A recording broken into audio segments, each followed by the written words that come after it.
Hey guys, I'm back in Atlanta. I am at my rental properties. This is my first time in Atlanta in 3 years for any rental property related reason. So this week I have toured 3 out of the 5 houses that we have. So I've toured the triplex and then 2 of the single family homes.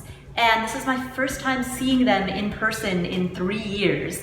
And it's incredible what that is like. There was so long when I just poured like blood, sweat, and tears, literally, into these properties. And they were such a big part of my 20s.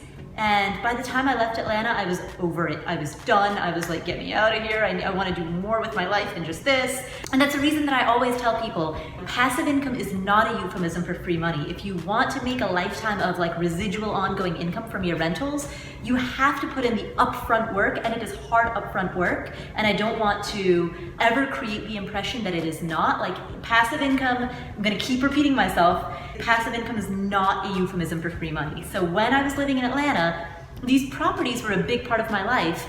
And it's because of all the work that we did at that time that now we have the freedom to enjoy the results. We have the ongoing, like, continual income that comes in from the properties. Last year, the properties netted $43,000 after expenses, which is more than the highest salary that I ever earned back when I was a W-2 employee. And so to have that kind of money coming in, you know, at what is now not very much time at all for us, you know, to have that coming in as residual income from these investments is incredible, but that is only possible because we front-loaded the workload. So what I'm experiencing right now this week in Atlanta, checking out my properties, seeing them again for the first time in 3 years, is that kind of nostalgia. Like, I don't know if you've ever had this experience, if you've worked on a really big project, maybe like, I don't know, maybe you were involved in theater and you did like a really big stage production. Maybe you were on like some sports team that was really all encompassing, or maybe you had a big project at work that was really all encompassing. And when you were in the thick of it, you were you were so in it that when you were done, and then you escaped. But then once you had a couple years out from it and you had that benefit of hindsight, you were like, wow, that was actually kind of a very precious time of my life. And that's how I feel right now being at these properties. So in the rest of this video, I am going to do 2 things. Number 1, I'm going to explain why we have chosen to manage our Class A properties, which are our higher end luxury units. We've chosen to manage those ourselves, and we've chosen to get a property manager to manage our Class C lower end units. So the first thing that I'm gonna do in this video is I'm gonna explain why we've chosen that. And then the second thing that I'm gonna do in this video is we're gonna go into the kitchen, just because I actually recorded that other part prior to this. We're doing this in 2 takes. We're gonna go into the kitchen, and then I'm gonna tell you the very fun story of what happens when a tenant moves out and trashes the place. Because this is my first time in 7 or 8 years of being a rental property investor that I've ever had that experience, but I have just had that experience, so we're gonna talk about what that's like. But first, let's talk about the decision to self-manage properties from a distance. Now, I talked about this on the FAQ HQ, which you can see on my website, and we'll put a link to that in the show notes as well. This explanation has been up on the FAQ HQ for a few years, but I still get a lot of questions about it. And I don't know if that's because maybe I just haven't elaborated well enough in the FAQ HQ, or if it's just because people aren't reading it. I don't know why that is, maybe both. But here's the thing, so this is the triplex, right? This particular unit that I'm standing in right now rents for $29.15 per month. There's another unit that rents for $15.34 per month, and then the other unit, the third unit, rents for $13.50 per month. And actually, wait, no, I take that back. We just raised the rent, same tenant, but we've raised her rent $40 a month. So starting next month, it rents for $13.90 per month, right? So between these 3 units in the triplex, that adds up to more than $5,500 per month in gross rent that we get from these 3 units, because these are higher end luxury units. But because these are higher end luxury units, because they're more expensive units, we get high quality tenants who do a great job of maintaining the place. This unit had medical students living in it for the last 3 years. They're fantastic, responsible people, always paid their rent on time, kept it in great condition. So for us, if we were to pay to have a property manager managed this triplex at 10%, that would cost more than $550 a month. But the actual amount of work that we do in a given month is almost nothing, to be honest. And so for us, it just doesn't make sense to have a property manager manage this place when we could do it ourselves very easily for almost no time. Because $550 a month, that adds up. That's whatever that is, like more than $7,000 a year, right? So think of it this way. If Will and I collectively, between the two of us, end up spending a week of our lives, a week of the year in management related stuff, that puts us at a day rate of more than $1,000 a day. And for us, that's worth it. Now, I can already hear you clacking at the keyboards right now. I can already hear you saying, yeah, but I can't do that, because I don't have that kind of time, or I don't have that kind of flexibility, or my time is worth way more than $1,000 a day. Like, I can already hear you at your keyboard saying stuff like that. So that's cool. You don't have to. Because as I've said over and over in every blog post and in every podcast episode where this has ever been relevant, as I keep repeating ad nauseum, when you are buying a rental property, always run the numbers as though you're outsourcing everything. Run the numbers during your analysis before you purchase the property. Run the numbers as though you're outsourcing the property management, the repairs, the maintenance. You're going to outsource every single component because you do not want to buy a job. You want to buy an investment, right? When you buy a share of Coca-Cola stock, you are not signing up to accept deliveries at the loading dock. You're an investor, you're not a worker. So do the same thing with your rental properties. When you run the analysis, run it as though you are outsourcing every component of it. And then, if you happen to have the time and the willingness and the desire to also be like a very, very part-time worker in it, you're free to do that, and that's icing on the cake. It's beer money, but that is not part of the analysis, and it is absolutely not necessary to making the deal work out.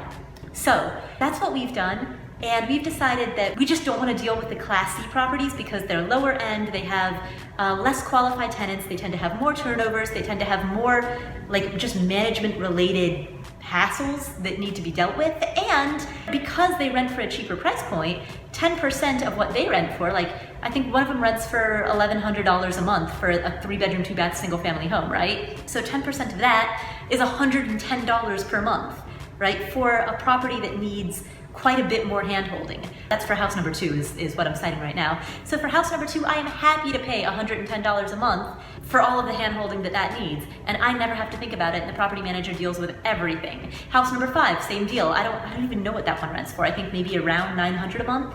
Her fee is $90 a month on that, and for all of the hand-holding and the, that tenant always is paying late and this and that and the other. So for everything that she has to deal with, we're getting a sweetheart deal. So I love our strategy of outsourcing management on the Class C, but for the moment at least, self-managing the Class A, higher end, lower headache properties, because for us, it's a good use of our time and energy. But the thing that I really want to emphasize is we don't have to do this, and if at any point we chose not to, we could just hand this over to our property manager and then done. When you're buying a rental property, always make sure that you only buy properties under the assumption that you could outsource all of the work and the deal is still awesome.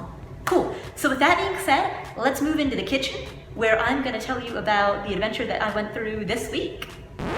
What I want to talk about in this video is what to do when a tenant moves out and they do not leave your place in good condition. Because this unit, we had great tenants, they left it in amazing condition, so yay, awesome. That's exactly what we'd expected. But we had this other unit. So there were 2 units that came up for a turnover at the same time. In both units, the tenants moved out May 31st. And in this unit, the new tenants, there's a 2-week gap between when the old tenants moved out and the new tenants moved in. But in the other unit, there's only a 24-hour gap. The tenants in this other unit moved out on May 31st, and the new ones moved in on June 1st. And so that's the reason that I'm not shooting this video from there, is because the new tenants are already in there. Right? So that unit, the one that had the 24-hour turnover, the tenant who moved out, he was a good tenant. It's a good, like very solid property. I felt bad for him actually. So he's an accountant, very responsible, very mature, good income, good credit score. He's been there for 2 years, very friendly. Like, good guy, but he made the mistake of subletting his place. And he's not allowed to do that, but he let an unauthorized, unapproved person live there, and that person completely trashed it. And that's on him because it's his deposit on the line, it's his money on the line, it's his name on the lease. He moved out May 31st, and I go there for the final walkthrough, and I'm like, holy moly, here are the photos that show what a state this was in, and OMG, like, you should have smelled it, it was terrible. So we had 24 hours to make the place habitable because the new tenants were gonna move in 24 hours. And I mean, worst case scenario, I could have contacted them and said, hey guys, I'm sorry, it's just not ready yet, we need a few more days, I'll pay for a hotel and I'll pay for the extension on your moving truck. Worst case scenario, that's what I would have done, but I really wanted to avoid doing that. So I was like, all right, let's do this, 24 hours, we're gonna make this happen. Now, anytime that we have a turnover, I always put my contractor on standby right away to be like, yo, we've got a turnover, make sure you're free this day, because even if a tenant leaves the place in great condition, there's always gonna be a few little punch list items, those minor detail items. So I always make sure that the contractor's on standby. So on that particular day, I called the contractor, I sent him some pictures, and I was like, dude, it's an emergency, I need you. And he came over right away, he brought a crew with him, and in 24 hours, we patched the drywall holes, repainted the entire house, 1,100 square feet, repainted the whole thing, and replaced the carpets in all 3 bedrooms in 24 hours. The crew was there until 1 in the morning, and then they were back at 7 in the morning. That was awesome. So I'm actually extremely proud of myself for that. Now, I posted about this on Instagram and I got a couple of questions that I will also address here. One person asked, what happens if the value of the damage exceeds the security deposit? Which is exactly what happened in this case. A couple of things. Number one, the guy also moved out early, and so we collected an early termination fee that was equal to 1 month's rent. So he ended up paying really the security deposit plus an extra month's rent. And between those 2 items, that covered most of the cost of the damage. But even if it doesn't, when you analyze a property, remember that this stuff happens, and that is part of the analysis. Like maintenance, repairs, the cost of damage that exceeds the deposit, this is all part of the math.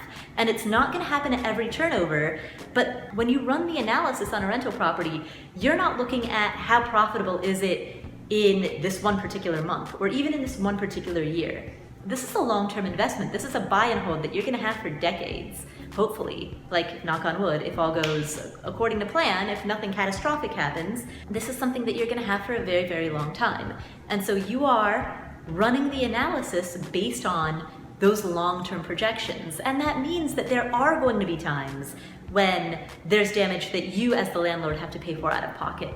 That means there are going to be times when you have an unplanned vacancy. There are going to be times when you have to pay for the cost of a tenant to stay in a hotel for a couple of nights because of some damage to the property. Like, that's all part of what it is to run a business. And so there were a handful of people on Instagram who were like, it's the fear of something like this happening that keeps me from getting in the game. Now, what I would say to that is that math is the antidote to fear. It's one thing if you do an honest assessment of yourself and say, I know myself, I know my risk tolerance, and based on who I am, based on what my interests are, this just isn't for me. That's perfectly fine. You don't have to invest in rental properties if you don't want to. You can have a perfectly awesome investment life without it. But if it's something that you want, don't let the fear hold you back. Because again, if the numbers work out, and if you plan for the occasional vacancy, if you overestimate your costs on repairs and maintenance, if you have good reserves set aside to deal with emergencies, and you factor for the fact that once every 10 years an emergency is going to happen. We've had rental properties for between 7 to 8 years. This is the first time having 7 units over the course of 7 to 8 years. Now, we haven't had all 7 units over the course of all 7 to 8 years, but whatever, right? This is the first time in 7 to 8 years that has ever happened, right? So don't let the once in a 7-year event be the thing that holds you back, be the thing that scares you. And the way that you can manage that anxiety, you can manage that fear, is by just baking it into a spreadsheet. Like, at the end of the day, that's what this is all about. This is an investment. It feels emotional because it's tangible, because you can touch it, you can smell it. For better, for worse, you can definitely smell it. The realness of it gives it that emotional factor, but at the end of the day, this is an investment, and you run a spreadsheet on it, and if the numbers make sense, you buy it, and if the numbers don't make sense, you don't. And that's the story. So hopefully this was helpful, and thank you for joining me in this YouTube video about what it is to self-manage a rental from a distance and how you deal with the once in a while terrible turnover. Cool, thanks for watching. My name is Paula Pant. I am the founder of AffordAnything.com. I've got a whole bunch of information on AffordAnything.com about rental property investing, so check out that website if you would like to know more. Bye.